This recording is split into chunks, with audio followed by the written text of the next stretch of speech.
one of the first things you have to find out is what is the information diet of the people that you're trying to reach? What media do they consume? And then work backwards from there.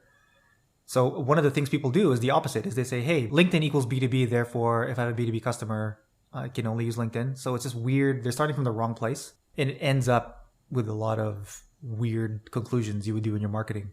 If you're listening to this and you resonate with that, you should be happy that a lot of people have this default thinking, because that opens up an opportunity for you. One of the things we did at HubSpot is we recognized this and knew that B2B leaders were on Instagram and Facebook. And so we advertised the hell out of our stuff on Instagram and Facebook. And we built up a YouTube page because obviously everybody's on YouTube. So huge advantage for us and a missed opportunity for a lot of people who just think, oh yes, B2B equals white papers and like native advertising on Forbes. Fine, keep doing that. While you do that, we are going to work backwards from our information diet of our target customer and then be in the places where they're already spending a lot of time.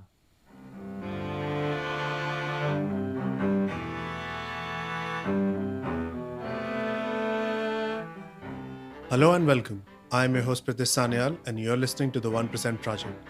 Conversations that will help you understand how some of the smartest minds build, scale and operate new ideas and ventures. If you enjoy these conversations, do share and subscribe.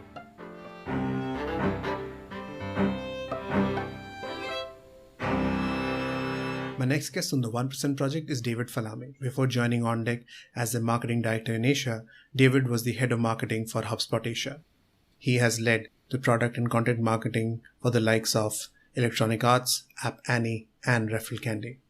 He also runs APAC Marketers, one of the most active communities of marketers in the APAC region. In this conversation, he talks about what is marketing and the types of marketers, his content creation framework, why should marketers focus on who should be buying versus who is already buying, how should early stage founders think about marketing and marketers, how HubSpot's marketing strategy may seem weird, but it works, why he joined OnDeck, and how it will add value in Asia, and much more. You can share your feedback about this conversation or any speaker or topic recommendations with me at pratish@1%.live. You can sign up for the 1% Project newsletter at 1%.live to receive the key insights from all conversations and intriguing articles and books that I have read recently. We kick this conversation off with David asking him, how does he define marketing? Marketing, I think, is just the act of, there's a product that exists in the world and you want to show that product to people who will benefit from it. And so there's an end state of people using and enjoying the product. And there's the starting state of people don't know about the product, don't know how it benefits them. And marketing is the act of bridging those two states together. That really depends the next level down on the industry and all that kind of stuff. But at a high level, you are a function of the business that makes sure that whatever is being produced actually lands in the hands or minds or computers of people who could actually benefit from them. It's a function that allows you to do that successfully over time. You've written about the types of marketers, I think 3 types of marketers. So can you double click on that? Yes. So, okay, why did I write that post?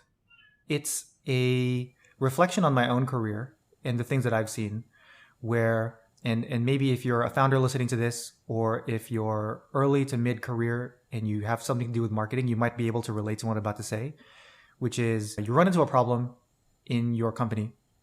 And one of the first things people do is, oh man, I'm running into this problem. Let me just ask on social media how people solve this, or let me Google something.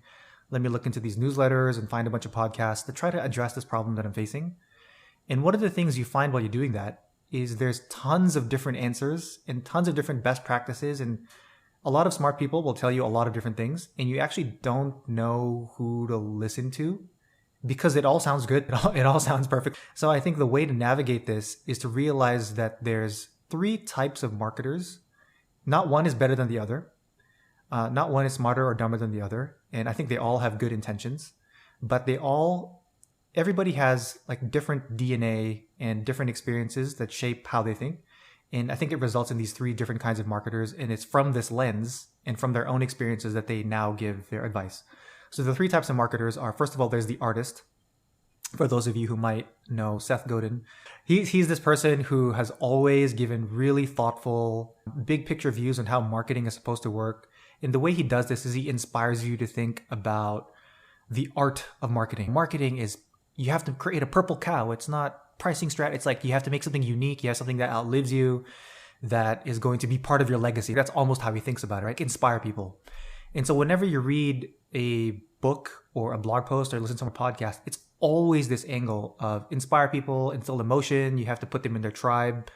And it's correct. It's absolutely correct if you view it from the artist lens. However, there's also marketers who are just as successful, and I would call them the soldier type, which is whenever you hear advice that's, oh, marketing is not rocket science. It's just a bunch of numbers. If you're going to do a bunch of SEO, then it's about keyword research. It's about quantifying the impact in spreadsheets and Google Analytics. So it's very methodical and it's very like a process driven. Do this, then that, just like a soldier would, like in the military. It's very process. You can rise through the ranks this way. And again, there's a lot of blog posts and marketing posts about this, best practices, but you just have to know you're listening to somebody who subscribes to this worldview. And then lastly, I would say there's something called the gambler, which is somebody who doesn't think at all like an artist and doesn't think at all like a soldier. They would never say, oh, this is stupid. They would say something like, this is stupid. You should not think about art, or you should not think about the process. Marketing is really just like a VC game where it's all about that finding that one, it's a power law. It's an exponential model where you just need one win and you erase 9 bad tries. 9 bad at-bats are erased by 1 win. So you should just try a bunch of stuff. And so this person is going to say, hey, you should be growth hacking. You should be doing a lot of experiments. You should be doing all sorts of things that allow you to get referral programs and all that kind of stuff. Not wrong based on the artist or the soldier, just a different way of thinking. And so as a marketer, you can use this framework to prevent yourself from getting too confused about all the best practices and all the advice out there. Are you listening to somebody who's an artist? Because then you can predictably expect them to talk about things in a certain way. Is it a soldier who's somebody who's going to say, you should be methodical? Or are you listening to somebody who's a gambler? And if you look at their background, you can tell what kind of projects they've done. And they're going to be advocating for things that are maybe a bit of gray hat, maybe some black hat, and maybe things that are doing things at scale where you can run a lot of experiments. So you just have to know which one is most appropriate for your situation. Take a best guess around which one is going to be most relevant to the problems that you're facing. And then that allows you to bucket which advice to listen to at which time. Would you say growth people are marketers? It depends. So if you agree with my definition that marketing is really closing those two end states, it's a function in the business that closes those two end states. There's a product that exists, nobody knows about it, or we don't know who we should even sell this to. And the end state is we have a lot of people, we know exactly who we're selling to, and we have a way to get it to those people such that they can get value. If you take that definition of marketing, and I know it's very broad, then yeah, growth totally falls into the marketing sphere. If we are talking about where does it belong in the org chart, then some people will have different disagreements. But at its heart, I think marketing certainly encompasses a lot of what you would think of as a growth function. Let me put it this way. You can't do growth without knowing marketing principles. I think that's the most apt way to put it. So what kind of marketer is Andrew Chen, A16Z? He probably falls into the gambler bucket, where especially at his time at Uber, and now he's a VC. So his mind thinks in terms of, I only need 1 win in order to justify these 9 losses. And a lot of the stuff that he writes about is within the context of the VC-funded B2C model of Silicon Valley. And a lot of those things are, let's do some hyper-aggressive tests. We have a ton of money, so let's just run a lot of experiments. Let's do A/B tests. Let's test all these different channels. Let's hire engineers to run these growth hacks. So that's how I would characterize him. I'm not to say that he can't do the other ways, but just from and the things that he advocates, it's probably leaning towards the gambler model where you're doing things at scale, you're running a lot of experiments, and you're doubling down on the ones that show some traction. You're a prolific writer. You have your blog, which you started in 2009. You have a thriving APAC Marketers community. You also do long-form content on LinkedIn. So what is your content framework? I can answer your question is more like, why do I produce so much content? What is it for? What is the benefit of doing all this stuff? And the short answer is I just do it. I think it's something that I would do even if nobody was reading my stuff, even if I was the only one reading it. And oddly enough, I think that's the reason why I'm able to produce so much content. It's because I don't have this curse of perfectionism where all I'm doing is articulating thoughts I have in my head. And I get satisfaction from just putting those out into the world because it allows me to reflect on my learning and allows me to internalize anything new that I've learned. And at the same time, it benefits other people. So from that lens, it's almost like a no-brainer to produce so much content where if I learn something new at work or I'm reading something or I attend a meetup, it's a natural outcome of me doing those things that I've learned something. And so all I'm doing is writing down what I've learned. Now, all the other stuff, like the community, I think those are nice, natural knock-on consequences. There's a positive way to say the word consequences. Because I'm producing so much work and content and just being so publicly visible as a result of those things, it's like people naturally coalesce around those ideas, or there's people who also want to discuss those things. And I've noticed that in the APAC region, a lot of the people that, at least are in my circles, we look to, Silicon Valley or Western countries for a lot of marketing knowledge. But there's a lot of smart people here in Asia, in India, in this time zone space. And so I feel like part of my job is just to make sure to collect all those people, share knowledge between each other, and nudge the APAC ecosystem in a small way, however I can. You touched upon a great point. A lot of beginners who think of writing content or doing podcasts, they feel an insecurity, for a better word, of who's going to read my content or who is going to listen to this. But if you are somebody who thinks of writing it, irrespective of who's going to read, those individuals are able to actually cross the chasm. And over a period of time, they are able to build a community and a sticky readership or a listenership. Yeah, 100%. I think that's one of the things that people get caught up in. Instead of thinking of it as anything that I publish online will now live forever and my name will be on it. That's the wrong way to think about it. There's two frameworks that I like about that. One is working with the garage door open. So just think about you're just doing a bunch of things and you're just letting people participate in your own learning process. And then the other is, if you don't have garage, like think of it as learning out loud. So everything that happens to you that you want to keep in your mind for a future situation where you might apply that learning again, or just something where you were emotionally struck by something that you saw on YouTube that changed the way you work. You're learning out loud. So all you're doing is, hey, what did I learn today? I'm just going to document that, share it with the world. If people get value, that's fine. That's a bonus. But I've already gotten value by just practicing that muscle of, I had a really interesting learning or lesson I want to keep. I'm now getting to retain that knowledge more because I'm going through the act of writing it in my own words. So that's already a win. And then when you hit publish, now you're learning out loud. Other people can benefit or resonate with the things that you've learned as well. And there's also like a nice additional benefit to that is sometimes what you learned is actually incorrect, or it's not a perfect capturing of what you actually learned. And some people will correct you and then help you make your mental model stronger. You had written a post on how marketers should be looking for consumers who can buy rather than doubling down on consumers who are already buying. What would be your framework in figuring out who should be buying?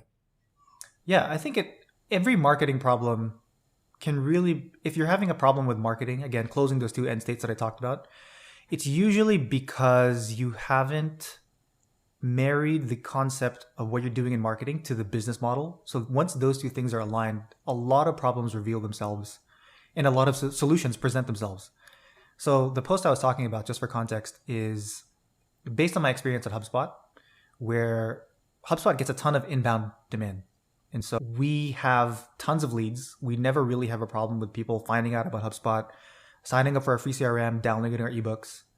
And because we have this crazy inbound lead machine, our sales reps spend a lot of time fielding requests for more information, for pricing information. But sometimes these requests are from people who are not necessarily a great fit for HubSpot, but there's just so many of them that you can't help but react to this demand. What I'm saying is, and a huge learning that we found within HubSpot is, okay, take a step back from what is coming in and think about what would make your company grow faster if it was aligned with your own business model, right? So what we found is the people who were giving us a lot of demand and asking for a lot of pricing information and signing up, they were on the lower end of average revenue per user. Whereas to make our business more successful in Asia, we really need to be focusing more on the higher average revenue, the higher ARPU customers. But we just could not address this segment because we were flooded with inbound demand. And so once we took a step back and said, what is it going to take to make sure that our business in Asia can be even healthier, can grow even faster? It's like we need to be focusing on the higher revenue segment. And so we need to find ways to deprioritize how much attention the lower ARPU customers get. So once we figured out that our marketing and our go-to-market needed to align with our growth targets, a lot of things revealed themselves. It revealed that we were spending way too much time fielding inbound demand, that our sales reps are spending too much of their day prioritizing people who they shouldn't even be talking to. And instead, they should be shifting their time towards being a bit more strategic about who they're reaching out to, having a bit more of a hunter mindset when it comes to new accounts, as opposed to a farmer mindset or a fishing mindset where people think it's just like coming in. So once we figured out that the overlap between the business model and the marketing strategy needs to be really strong, we were able to uncover a lot of problems and uncover a lot of opportunities for growth. You spoke about founders earlier. If somebody has to start a marketing team and bootstrap with no budget, what would be a framework for that? You can't really start from that point because it's so much context you need to be able to answer that question. How much traction do they have? How developed is the product? What I will say is that if you are a founder and you are pre-product market fit, let's just call you're in the seed stage, probably not the best idea to get a marketer yet, because I think one way to think about marketing is marketers. One way about hiring marketers, and marketers are really like multipliers. So if you're pre-seed or you're seed and you're not yet seeing predictable level of traction, you don't exactly know who you're selling to, it's not a great idea to get a marketer, because that marketer is not going to be very useful to you until you have some traction or one channel that's working, because then you can put that person on there and say, okay, now make this work better, make this engine more efficient. So that's the first thing I would say to anybody thinking about that. Of course, there's exceptions to every rule, but from my experience, you have other problems and you should spend your money elsewhere. Probably on a product team, you probably need to be doing founder-led sales at this point, et cetera, et cetera. Later on, it gets really dependent on your business model, it gets dependent on your own internal capability and the expectations of your audience. So for example, if you're selling to an enterprise segment, then you're probably going to need somebody who's had enterprise selling experience. It's going to be unlikely that you're selling to Fortune 500s and then you hire somebody from Uber or from Paytm just because they have a really good resume. It has to be relevant to your go-to-market. Similarly, if you are in a B2C business, just because somebody worked at, let's say, Salesforce or some big brand name doesn't necessarily mean you should hire them. So my advice there, given the limited context, is try to find somebody who is a good go-to-market fit for what you're doing, but also a good stage fit. So don't hire somebody from a great brand company because they might be useful later on down the road when you're at 500 people. You want to find somebody who's really great at a fit for your own go-to-market, but also for a fit for your company stage. And an early stage is a lot of chaos. So you don't want to necessarily bring somebody in who's coming in from a safe, comfortable environment and then throw them into chaos where you don't even have Google Analytics set up, as an example. So what is the magical ability of a great marketer? That's the question. What's the magical ability of a great marketer? Man, I wish I knew. I think my answer to that question, and let me rephrase it this way. What is in common with all the best marketers that I've worked with?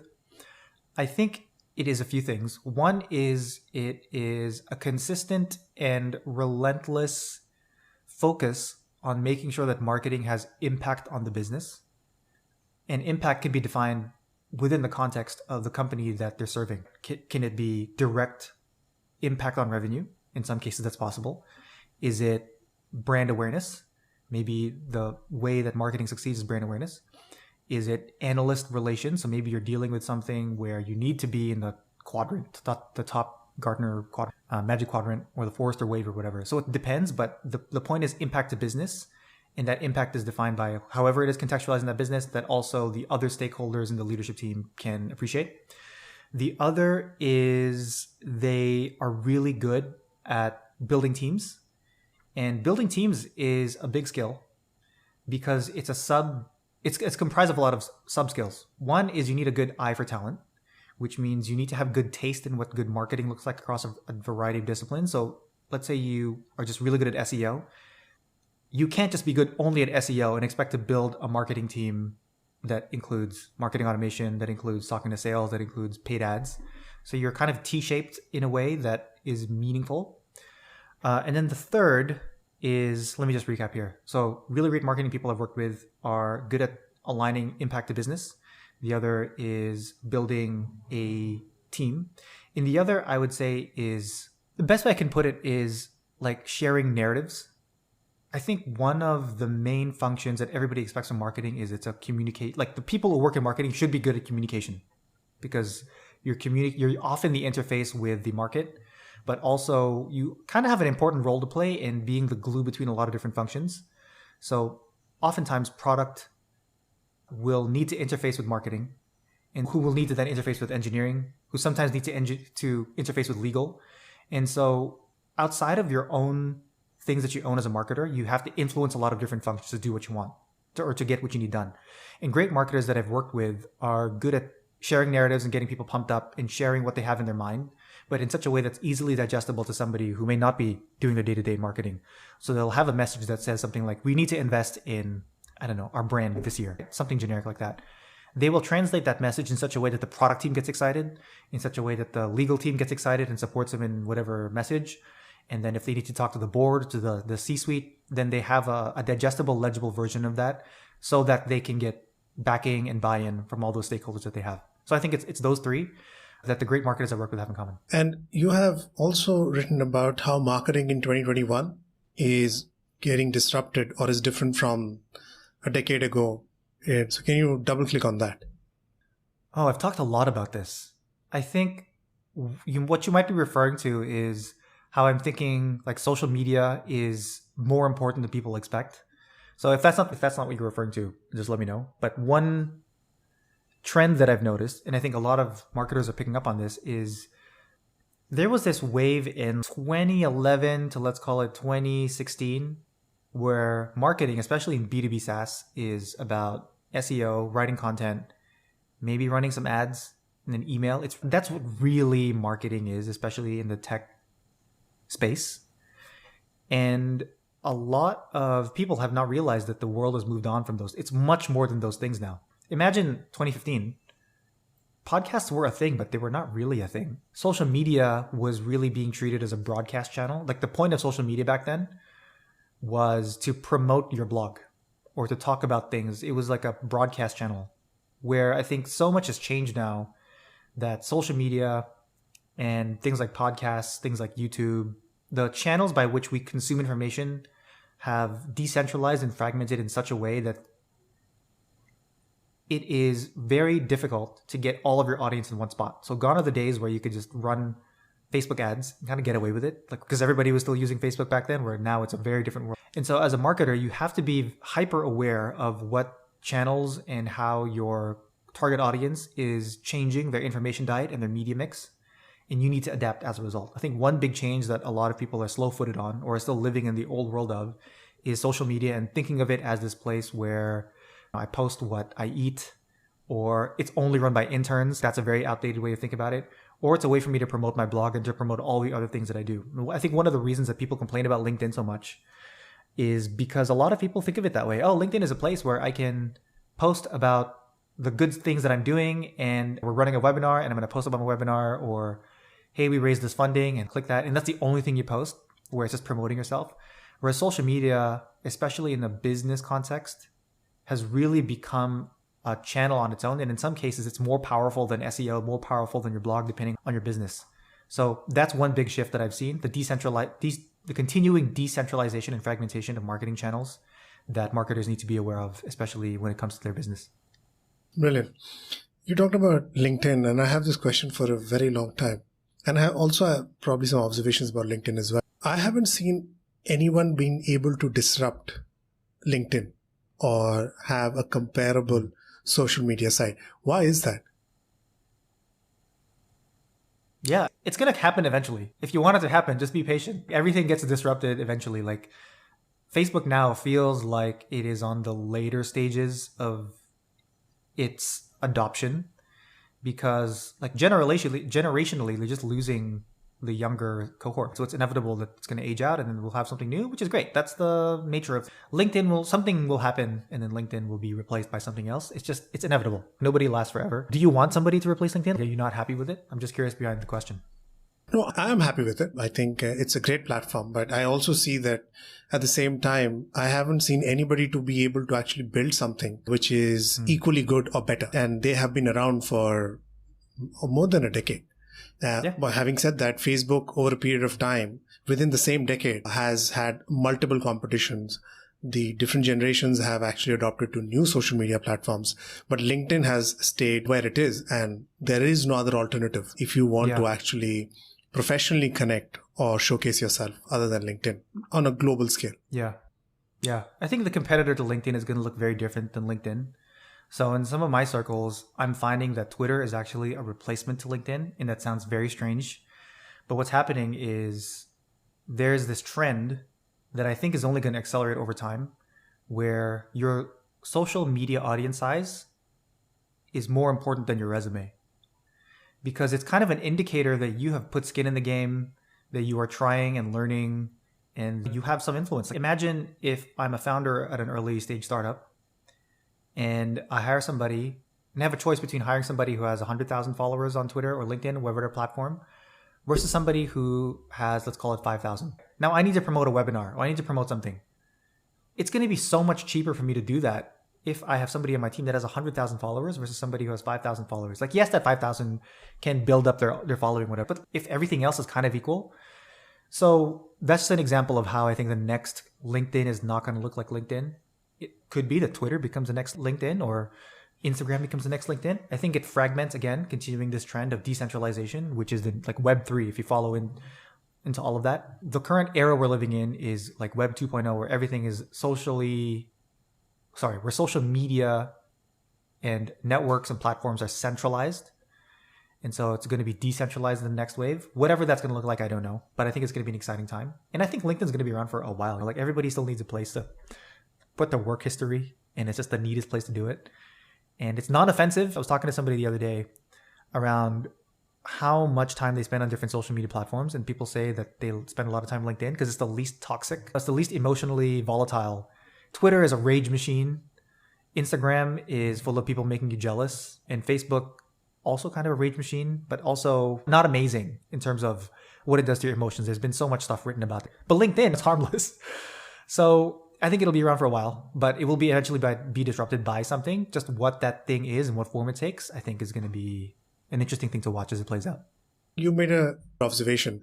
You said that B2B, specifically SaaS companies or B2B startups, businesses think that LinkedIn is the place to market. But actually that may not be true because, as you mentioned, if somebody's on Instagram, a CMO or CTO, so while he's scrolling, he doesn't turn off his hat of being a CTO or CMO. So business marketing can also be on platforms such as Instagram, Twitter, not only LinkedIn. Absolutely. And it goes back to what I said earlier about if you're a marketer, one of the first things you have to find out is what is the information diet of the people that you're trying to reach?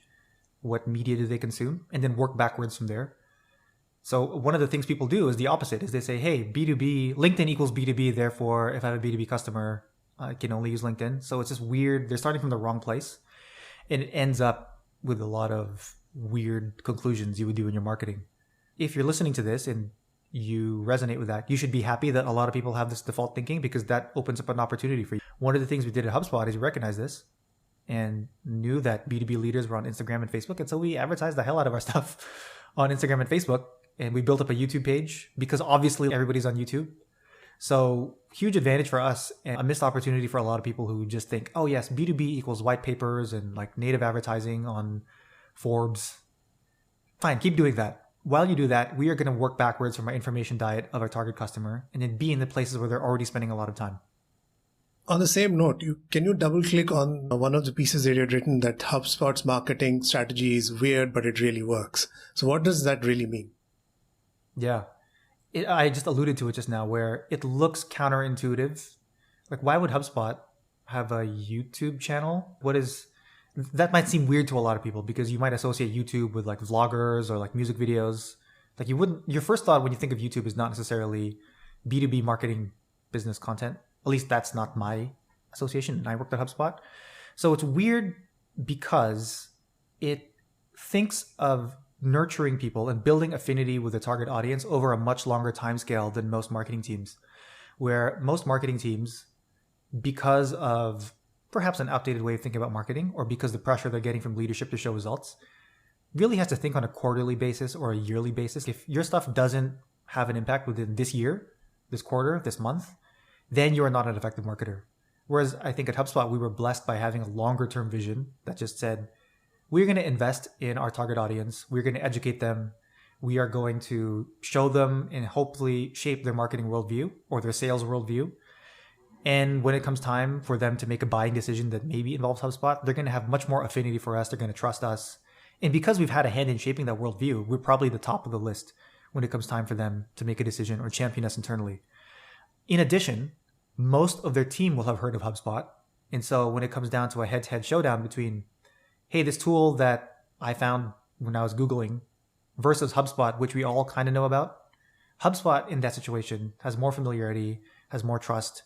And therefore, in what we saw was that just there's a bias towards that because we're taking advantage of these things where we're building trust over the long term.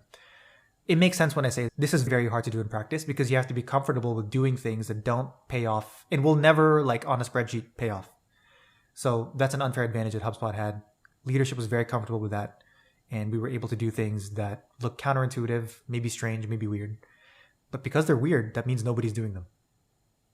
Brilliant. You have written about Afterpay and Zoom and their hockey stick growth. Can you share some insights from the framework that you learned and you have discussed? Yeah, Afterpay and Zoom are really great examples of a new buzzword that everybody's talking about, product-led growth, where they didn't grow necessarily because of a blitz in marketing or because they had it's basically the product was just so good and they nailed their target audience that they were able to organically grow from there. So in Afterpay's case, while everybody else in the buy now, pay later space was going after high ticket items like electronics, and furniture, which make it expensive, hits your cash flow. And so therefore you want to split that up in installments so it makes it easier for you to manage. Afterpay took the opposite, where we're actually going to go after a segment that is cheap products, but high frequency. And they ended up going after the fashion vertical because the founders had some previous history with that world. And because of those, and in addition to a really good product, like nailed their ICP and also nailed their product, they had crazy word of mouth within that community. And because they had a crazy word of mouth, they could use that as leverage to get partnerships and expand into other verticals. Zoom similarly was the same thing. First of all, this is a great product. Like, it works. One of the things that I think is hilarious when it comes to thinking about Zoom is, we were already all using Skype. Skype was a verb already. We were saying Skyping to each other. We had been using Skype for a decade, and yet we were all kind of unsatisfied with Skype, which is why it was so easy to switch over to Zoom, and now Zoom is the new verb. So the product was just really good. But also they nailed their core audience of tech ecosystem startups because they started in Silicon Valley, and then they had that base of leverage. And once they did that, it was much easier to expand into other verticals. So those two things, I think, are much easier said than done. Nailing your ICP, sometimes it's by luck, sometimes it's engineered, and then just having a really good product. I think the two things those companies have in common is that the founders understood the pain extremely well, and the product teams understood the pain really well. In Afterpay's case, they came from fashion and e-commerce, so they understood the psychology around making transactions. And in Zoom's case, like Eric Yuan used to be at Cisco where he was working on WebEx, and so he understood all the nooks and crannies of it. So product-led growth and ICP really hitting it on the bullseye are the things that made those two companies skyrocket. As an APAC director, which has such a heterogeneous market, how does one need to think about marketing across different markets? How would you think about it, and how would you build a team to manage such different markets? Yeah, this is a tough question. And I don't know if I figured out the answer, but one thing I've definitely seen in my own experiences when I've talked to people who have done a better job than me in figuring out APAC is avoid the first mistake of doing anything in APAC. The first mistake is thinking of APAC as a thing. There's technically no such thing as APAC because, first of all, there's so many different definitions of APAC. Are you talking about Japan in there? Is China involved? Is India involved? Is Australia involved? So first of all, you have to be very clear on what APAC means because depending on the company, APAC means different. Sometimes APAC even includes Middle East, which is just speaks to my point about APAC. You have to break that down. That's the first thing you have to do. And once you've broken it down, then you'll realize you can't apply the same go-to-market or marketing strategy to all those countries. Japan is very different from Australia. Philippines is very different from Indonesia. Singapore and Malaysia, yes, they're neighbors, but they're extremely different. And so your first level is to think, okay, there's no such thing as APAC. The next level is to prioritize the different markets. Which one is the priority that is going to have the best impact on your company's growth or whatever goal you have? And then from there, you can start to build a team. You can start to think about go-to-market. In some cases, you might think about clustering countries together. In some cases, you might just think we are only going after Singapore. We are only going after Indonesia. And then after some time, we'll decide to expand. I think that's the way to think about APAC marketing. And going down to the tactics is almost trivial at that point because you've done the hard work of prioritizing and cutting down the scope so that it's something digestible that you can take action on. Tell us why On Deck? How do you see it adding value and you transitioning from HubSpot to On Deck? Oh, man. Yeah. You know what? The first time I heard about On Deck and when they reached out for a role, I was like, this is the weirdest idea. Like, why would anybody do this? I just totally did not get it because as some of the listeners may know, I run a community for APAC marketing people. So I get the whole community and it's hard work. It's really hard. I think we've all had that experience of being in a community, Slack team, Facebook group, WhatsApp group, LinkedIn group. And it's usually one of two problems. One is it's way too noisy. It's just like webinar invites left and right. Here, I wrote this blog post. Hey, I'm hiring. It's just so noisy. And it's typically, if it's a marketing group, people are just promoting their stuff left, right? Like marketers are awful at reading these kind of things. And the opposite problem is that nothing happens in there. It's completely dead. You get into a Slack team, you get into a LinkedIn group, and people are introducing themselves. And that's it. There's no conversations happening other than, hi, I'm so glad to be here. And it's dead. So I know communities are hard. And thankfully at APAC Marketers Roundtable, we've avoided that fate for now. I'm doing my best. I just know that it's hard. Now, On Deck comes along and says, hey, we are building a business on communities. And I'm like, this is the hardest potential business. Like, why would you do this? So I just thought it was really silly. But then the more I dug into it and the more information they shared, I'm like, I realized that it's actually the future. And so it was inevitable and I had to join because if you think about, there's a lot of ways to describe On Deck, okay? But here's my go-to explanation, especially I think for the way you described your audience. Imagine the reason somebody would take an MBA, okay? Why would they take an MBA? They probably want to get some information, okay? Or get educated and learn about stuff, fine, maybe. I think the majority of people would say is they want to level up their network. They want to meet new people that's going to be a lifelong business contact or even friends or, I don't know, life partners. There's a lot of people who got married through an MBA. So typically it's those two or have a different experience. They want to move to a different city, whatever. MBAs and the concept of universities were really made, man, let's call it the 1700s, 1800s. Like that is when they were made. However, we are now living in a virtual world, especially in COVID times. And if you just think about that jobs to be done and you unbundle those things, what if you had to solve for those things in a 2021 way? I doubt your answer would be, let us set up a campus somewhere with buildings and force people to come here and make them attend classes in person. That's just not the way, and you charge them arm and a leg to do it and make them leave their jobs. That is just not the way you would solve that problem. And so On Deck is a place where you can learn from top tier people. So we get people to come into a cohort of people and then teach them things. But the primary way that On Deck adds value is that we bring together a community of people that you want to learn from. So if you go to beondeck.com right now, that's our website, you'll find that we have communities for founders. So people who are just exploring starting up or people who are already in a startup and want to find their tribe of other founders who are like them. There's a community for that. There's a community for people who want to be angel investors. So where do you right now if you want to be surrounded by a community of smart people like you who are angel investing? And you can just go down the list. We're eventually going to have communities for every job title in tech. So let's say you're a customer success manager. You can join On Deck Customer Success and you can join other leaders, et cetera, et cetera. So one of the reasons I joined is just because we are now in a world where if you want to build your community and find your tribe, it's much easier to do that online. In fact, it's much better because you can now have access to a global community of people as opposed to people who physically want to go to Stanford or physically want to go to one of the IITs as an example. So your community, your reach and depth and quality of community can be much better. And then we can just deliver information in a much better way. Like we have top tier speakers. If you go to a university, the professor could be good, but are they the best in the world? Like we can actually get you the best in the world speaking to you about your specific topic. And so that's one of the reasons I joined. I think it's going to be the future of education. It's going to be the future of communities. And especially within the startup space, I think we're doing a lot of exciting stuff. If you think about, for example, if you want to start a company, right now you have to find co-founders, you have to raise funds, you have to hire a team. With community like On Deck, all that is a lot easier because our founder program, guess what? That connects to our angel investor program, which connects to our marketing program, which connects to our CSM program. So now all those things allow you to build a really rich ecosystem of different communities centered around this founder building a company ecosystem. And that allows you to build a lot of really rich experiences depending on what people are solving for. So long story short, it is really exciting to me just because I think it's the future of communities and the future of how people are going to do personal development and build their careers. And it's just really weird. Like, I'm really into it just because I think it's like the new wave. If you remember my earlier point about decentralization as a trend that we are now going through, agnostic of sector. So Web3 certainly is like the current umbrella theme for this, but you're seeing it in every single thing. And I think decentralization of communities is going to be a major part of how we do business in the next 5 to 10 years.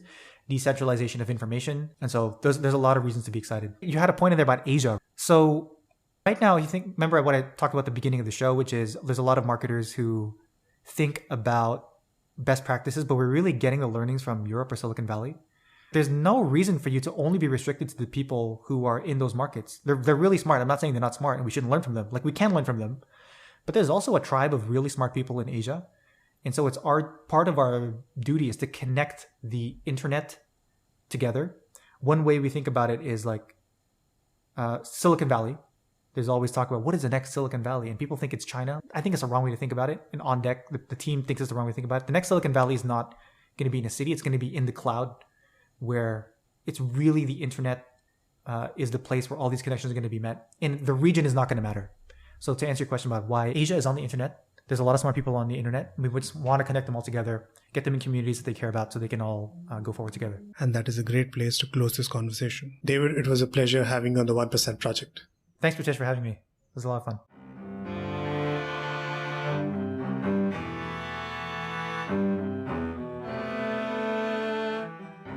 You can find the show notes for this episode and every other episode on 1%.live.